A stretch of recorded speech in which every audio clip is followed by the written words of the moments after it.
Yoi, halo guys, balik lagi bareng gue Adai di channel Kepoin Hewan. Dan untuk di video kali ini, gue akan coba untuk mengupdate atau ya mungkin gue akan sharing-sharing mengenai perkembangan kura-kura gue guys, yaitu kura-kura Brazil atau kura-kura res, red ear slider, kayak gitu.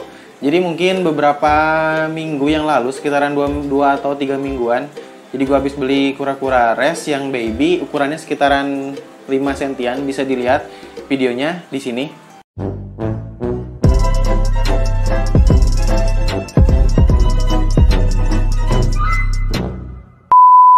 Nanti bisa dilihat ya video unboxing gua mengenai kura-kura Brazil yang abis gua beli.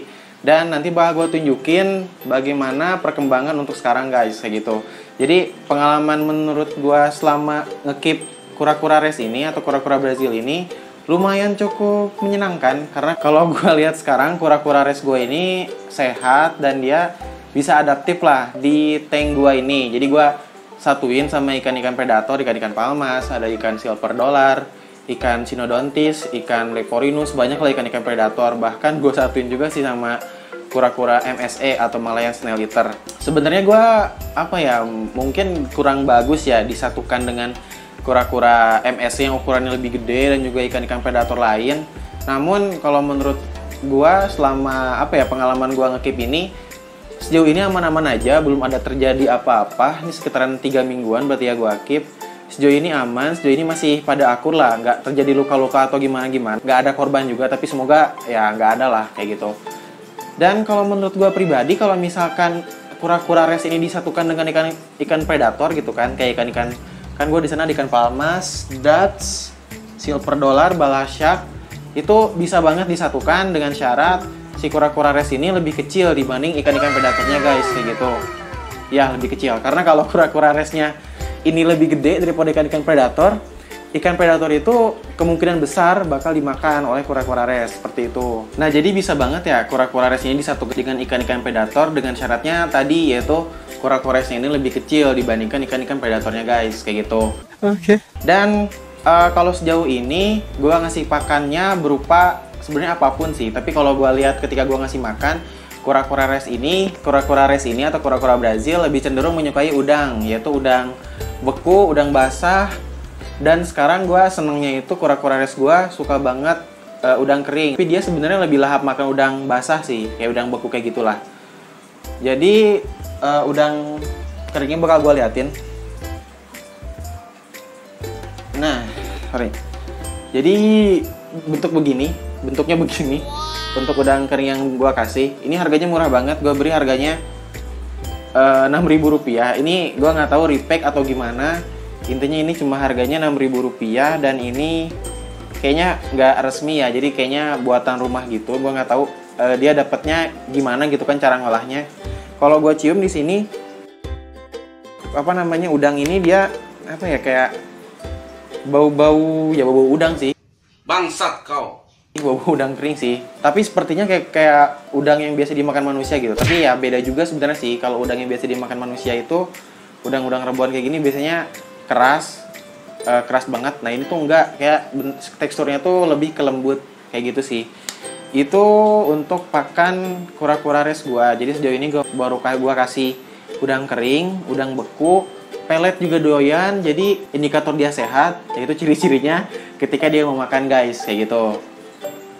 Dan sejauh ini ya sehat-sehat aja sih kura-kura gue. Dan kalau gue baca-baca dan gue nonton di channel lain ya, sebenarnya kura-kura res ini dia itu kura-kura yang bukan untuk pemula. Karena dia ini hidup di dua alam. Jadi dia karakternya semi akuatik, jadi harus ada air, harus juga ada daratan. Nah ini sebenarnya yang nggak direkomendasikan untuk pemula. Kenapa? Karena kalau pemula itu kayak gue lah misalnya, kayak males lah nyediakan tempat yang emang dia itu ada daratannya, ada juga airnya. Itu susah sih kalau menurut gua. Jadi harus kayak DIY gitu, bikin setup kandang yang emang bikinan sendiri gitu. Itu agak susah sih.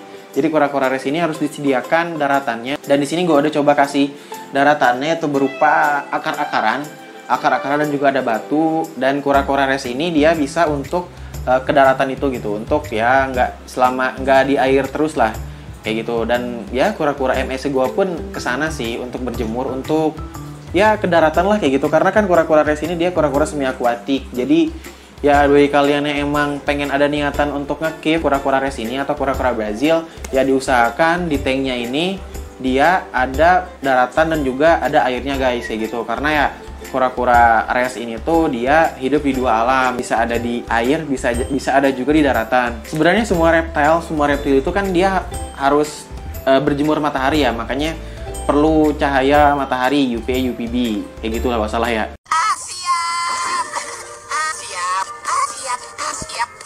Gue kayak so tau gitulah ya, pokoknya gue lihat channel lain kayak gitulah. Jadi perlu banget cahaya. Jadi sebenarnya kura-kura res ini dia memerlukan lampu untuk hidupnya gitu, untuk di tanknya. Sebenarnya gue di sini nggak ngasih lampu ya, nggak ngasih UVA UVB, cuman gue di sini ini tanknya kan, ini tuh di sana matahari guys. Jadi ini cahaya matahari ya. Jadi bisa ke sinari lah si kura-kura gue ini oleh cahaya matahari. Jadi mungkin kena gitu kan UVA UVB seperti itu guys.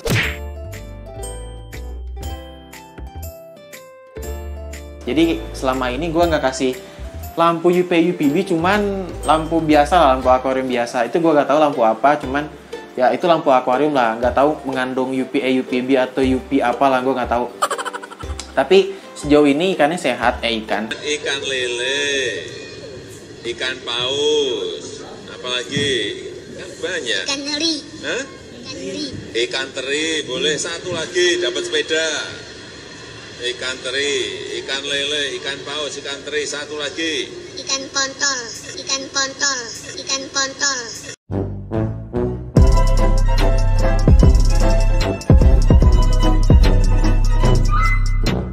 Sejauh ini kura-kuranya sehat.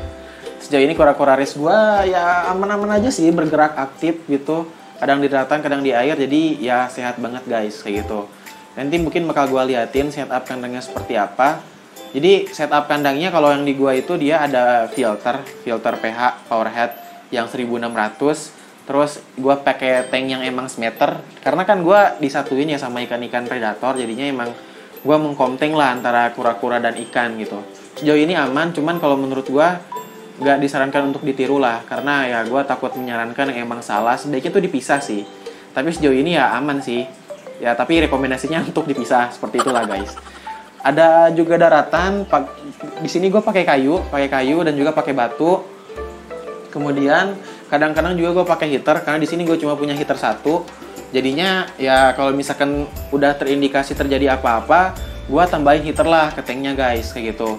Untuk penggantian airnya jarang banget sebenarnya gue ganti air. Jadi akuarium di sini ini berantakan banget ya. Jadi akuarium di sini gue jarang banget ganti air, sekitaran ya 2 sampai sebulan lah baru gue ganti airnya karena emang kelihatan masih bersih dan ikannya sehat. Ya udahlah kayak gitu. Jadi sebenarnya jangan ditiru ya, jangan diaplikasikan kalau kalian di rumah. Jadi kalau gue emang orangnya kayak gini, males. Namun gue prinsipnya selama ikan itu sehat, selama ikan atau peliharaan itu terlihat nyaman dan gak sakit, menurut gue itu fine sih kayak gitu. Asal ya dia bisa mengekspresikan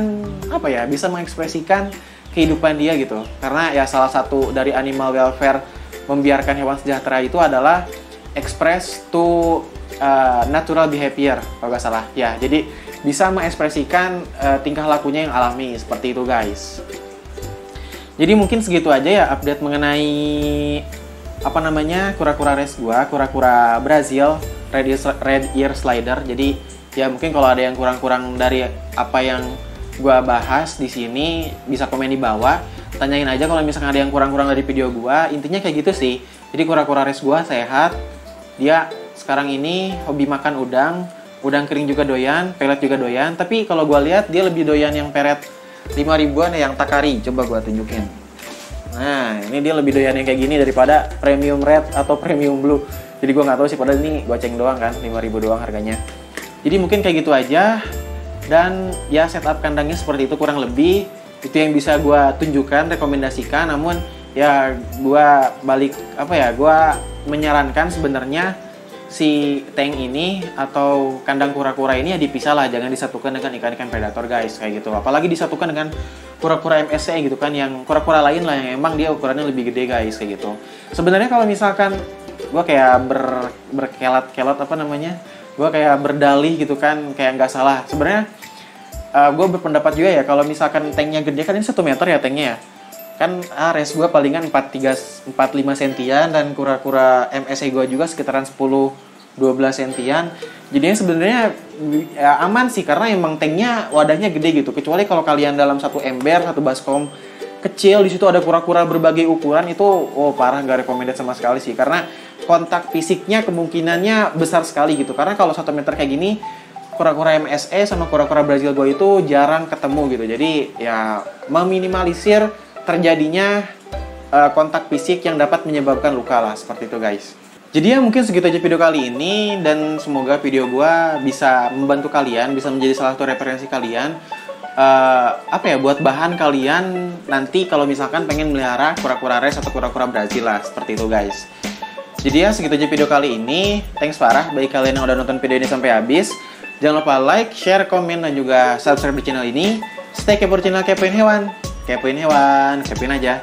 Bye-bye teman-teman.